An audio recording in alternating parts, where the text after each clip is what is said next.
This call is being recorded. Hello, I'm Peter Bell, and I'm here with Mr. Kiril Mugerman, GeoMegA Resources. Hello, Kiril. Hey Peter, how's it going? Very well, thanks. Nice to be talking to you. Um, the Yeah, it's been a while. I don't know. I know time flies. I'm trying to count if this is the second or third interview that we've done. I had the pleasure of publishing a recording of your speech at PDAC and everything earlier this year. Great work all around. Thank you, Peter. Maybe a first question here for you about Newsflow. It seems like everybody else is a rare earth expert right now. Lots of noise coming from different companies. I haven't heard anything for years now, but nothing from GeoMegA. It's May 31st here, and just to confirm, you guys are still in business? Absolutely. Um, yeah, look, Rare Space woke up the last couple of weeks. We've been saying since last year that 2019 might be the year of the rare earths with all the trade wars that were heating up in 2018. I'd say the big thing that we noticed recently, there were a couple of things changing in China in general with the export being blocked in Myanmar, so that changes the amount of rare earths being imported into China. So that put pressure on dysprosium, terbium pricing. Then beside that, we saw issues with Linus, which is a very significant development. And this is a story that's always evolving. I mean, even just yesterday, one article came out saying that their license got renewed. The next one said that their license is renewed only if they ship their radioactive waste back to Australia. So it's still not clear it's renewed, or if something happens, then it's renewed. So all that's been adding pressure on rare earth availability and indirectly on pricing as well. And really, the most recent news were, I guess, when President Trump said no more exports or no more selling semiconductors to Huawei and some other companies from China, which really, I think, was the main trigger to what we've seen the last couple of weeks. Where literally a few days later, President Xi was visiting rare earth magnet factories, and those factories are so much more strategic than any rare earth producer, just because if they do start retaliating by blocking sales of magnets or sales of end products made with magnets or with rare earth products, it's a much harder pill to swallow than just not being able to get rare earth oxides, because US does not transform that many oxides. And this is probably almost a direct retaliation, as if you hurt Huawei, well, we'll hurt Apple or something like that. I don't know. So that's what we've seen. And except for that, look, pricing moved up a little bit for neodymium, praseodymium. Dysprosium and terbium been going up since now 2 months when the problem started with Myanmar. So yeah, no, we definitely see a lot of interest in the sector. Next week, it's the Rare Earth Conference in Chicago, organized by Argus, so we'll be there, and we'll see what else is happening. But no, it's been a very active sector this year. Wonderful. Thank you so much. Listening to you speak, it occurs to me, you might know more about the markets even than what we see in the media to some degree. And going back to the earlier news this year from GeoMegA, with your partnership with GITI sales group out of Indonesia, I believe it was. No, Maybe Singapore. okay, thank you very much. Yeah, just to mention that again briefly in passing. Yeah, no, absolutely. I mean, we are now in discussions with this group, GT, on a regular basis. We talk to buyers of magnets. We talk to suppliers of magnets. It's a constant network that we now have with all the people in that industry. So we really hear firsthand, and quite often we hear about all the things that the media reports wrong. So it's I'm not saying they're doing it on purpose, but they just don't know all the nuances. But yeah, it is a very interesting sector to be in right now. And last year I went to China to actually learn about the magnet industry in China a little bit more, kind of firsthand. Visited their factories and because for us it's important. Don't forget, GeoMegA is focusing on recycling rare earth elements, and our main feed right now is magnets. So we are getting involved at every level of that industry. So interesting. I had the pleasure to see you pull your CFO actually. I had the pleasure to watch him pull apart one of the hard drives at PDAC earlier this year, and I get one of those magnets out of that unit, and fascinating to watch. Yeah, no, well, I mean, the waste comes from everywhere, right? There are multiple waste streams, and that's the easiest example of showing it. But we know of so many cases where people don't even think that it's there. Even if you go down to your phones, yes, there's like 2, 3, 4 grams of magnets inside, but the millions of units that get recycled on a regular basis, where that magnet is not being recovered, and now we know more and more phone and computer manufacturers that are starting to go after those magnets. So those volumes are growing, and but yeah, you won't see us sitting there disassembling the phone at next year's PDAC, I guarantee you. Well, maybe to jump around, how big is the waste magnet market globally? Look, you can say that there are no clear specifications on that, because a lot of it today is not collected yet. We know that what is being collected, it is from the larger applications. We know that a lot of hard drive magnets are still being collected, but I've seen some estimates that only 50%, if not less, have their magnets extracted first, and the other portion, it just gets shredded and goes for recovery of precious metals, and the magnet gets lost. So because of all those losses, it's really hard to get an exact number. But what we do know, if you look at the streams where they're coming from, you do have the primary stream, which is where you make the magnet, or where you make the alloy. You do have waste there, and this is a much larger supply today than the end of life. The end of life is growing on a daily basis, but when you make pure magnets, you produce 15 to 30% waste. So if you look at last year's numbers, 160,000 tons of magnets were produced. So you take the average of 15 to 30, and that's 24,000 to 48,000 tons per year that were produced in 2018. Where was it produced? Well, I guarantee you 75% at least were produced in China. So 75% of that material probably was in China. But then the other 25% are in Europe, in other Asian countries where there are factories, in Japan. And I'm just trying to be a small chunk of that market in the beginning, trying to process 500 tons. But that's why we are saying that we believe it's very easy once we're in production to hit 2,000 tons, because at 2,000 tons, you're probably starting to look at very interesting volumes of ND, PR, DY that you're producing, because our objective is to try and sell as much ND and PR into Europe, because that's the market that we're trying to service. Collecting the waste streams from the magnet manufacturers, brilliant. Always one of the most obvious kind of pain points for important players in this niche market, right? And if you can come in and help them in some way, it really helps you have a nice strategic position.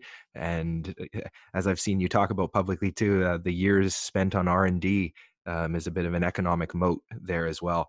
So nice all around with that. And maybe the question is to some degree, how big can this company become? Look, 500 tons per year. That's our base model. If we hit all our milestones, I think we said in our in the April press release that we expect that we could get a profit margin of approximately $2 million. So considering that our first plant we expect will cost us $2 million, and the front-end engineering for that is now ongoing, we'll get validations and all this, and we should be able to start building sometime during the summer. How big can it get? I'm targeting that 2,000 tons. If I can process that 2,000 tons, whether all the plants are one big plant or multiple plants across the globe, with, let's say, one in Europe, one in Asia, one in North America, you never know what would be the ideal scenario.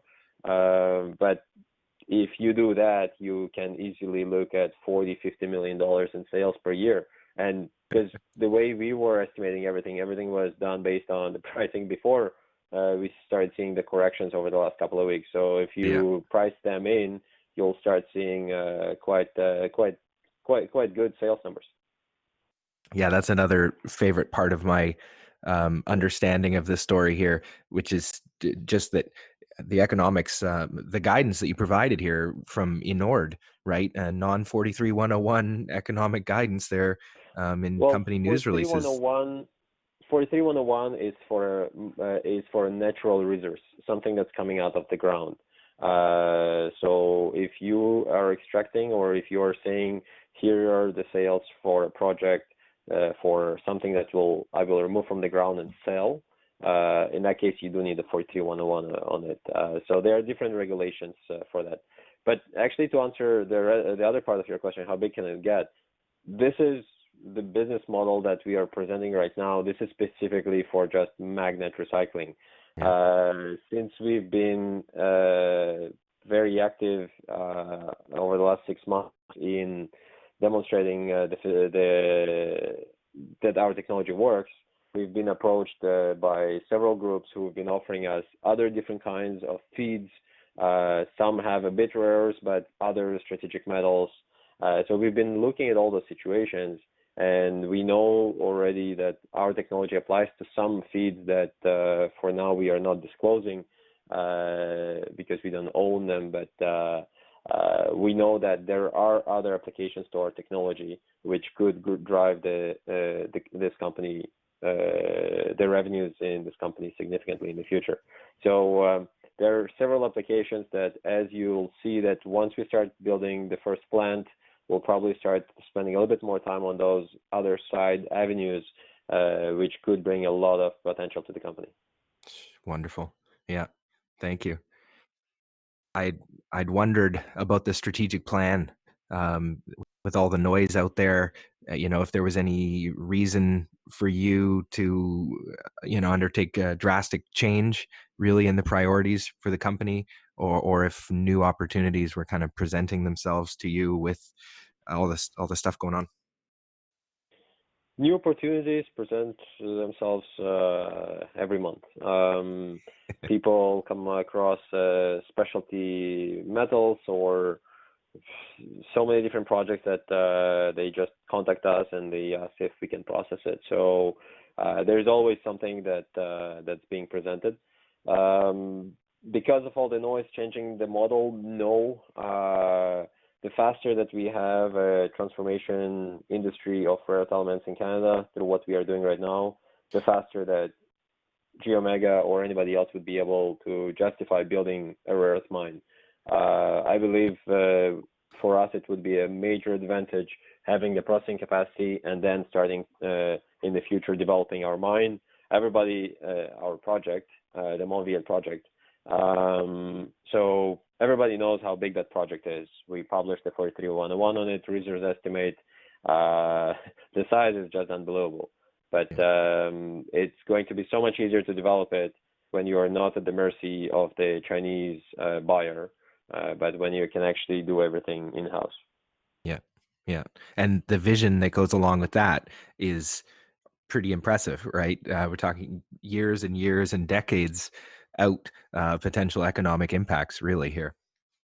Absolutely. Look, I mean, the Chinese rare earth industry got developed, over like 15, 20 years?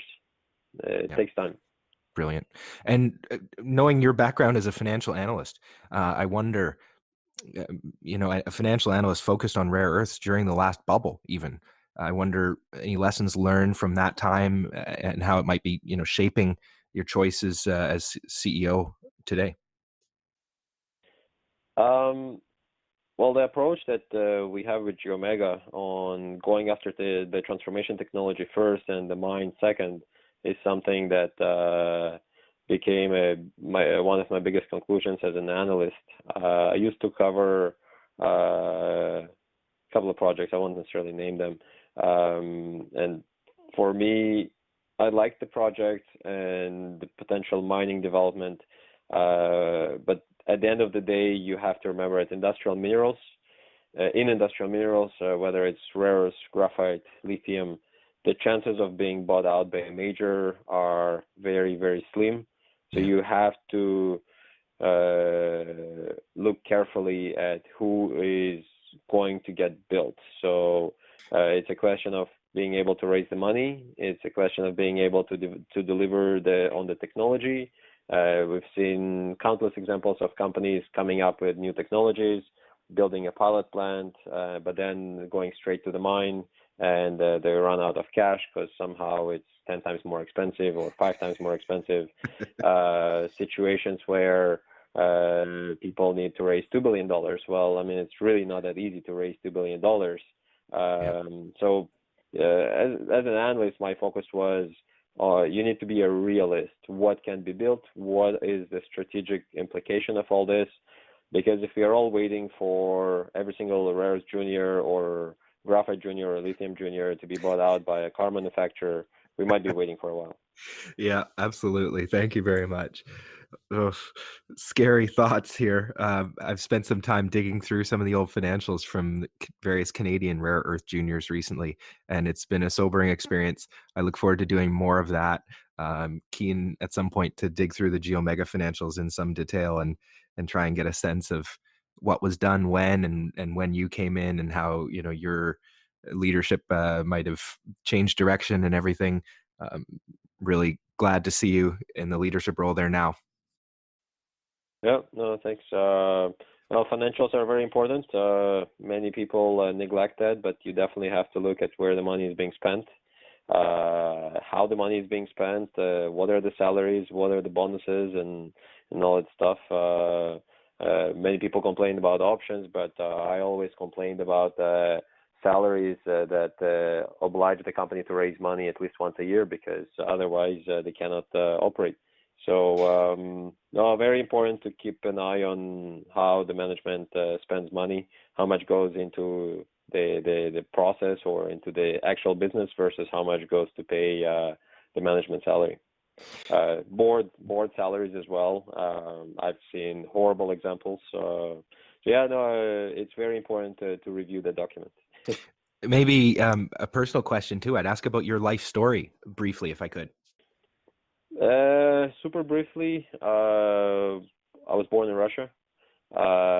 Grew up in Moscow, then left when I was 8 years old. Then spent a big chunk of my childhood growing up in Israel. Then another chunk of my childhood growing up in Mexico. And then the rest was in Canada. So immigrated from one country to another until settled in Canada, which is a very nice country. And graduated as a geologist from McGill University. So having a nice, very good geology degree, went and worked in gold exploration in South America, then in Central Asia, then in Africa for Goldfields, one of the majors back in the days. Then switched a bit more to the financials, became a mining analyst with Industrial Alliance Securities, and that was kind of going back to the original roots of being an entrepreneur, while growing up in Israel and Mexico, I had the chance to start a few of my own businesses. So that was kind of return to the basics. And after being an analyst, joined GeoMegA, and since 2015 been president CEO of GeoMegA, and then created Kintavar as a spin-out of GeoMegA, and so that's been that. And GeoMegA still owns shares in Kintavar? Yep, Kintavar was a spin-out from GeoMegA, so the assets that were sold to Kintavar, GeoMegA received shares for it. So yeah, GeoMegA is the largest sole shareholder of Kintavar. And any additional comments between the two? Is there any, real, they're both The kind of main juniors at comment this point. is, well, they are juniors, but there is a lot of synergies between the two companies. It's the same management, so that allows us to save a lot on the operating costs. So if you look at the salaries, everything is split up in between the two companies, and that helps significantly to lower the burn rate of each one of the companies. So it's a major advantage, the way we operate it. So CEO, CFO, it's the same team, and then the technical teams in every company are already independent. But between just to finish with the life story, I guess. So right now the objective is to get GeoMegA on the map and becoming the first rare earth recycler outside of China, the first rare earth producer in Canada, and then with Kintavar we have a totally different approach. That's a pure exploration story for copper. So that's more or less the main objectives right now. Both great examples of the benefits of doing mining business entrepreneurship in Quebec as well. Absolutely, no. There's lots of support. Anything else you'd add? No, but let's not wait 3 months for the next one. Let's do another one in a couple of weeks. I can't wait. Thank you very much, Kiril. Thank you, Peter.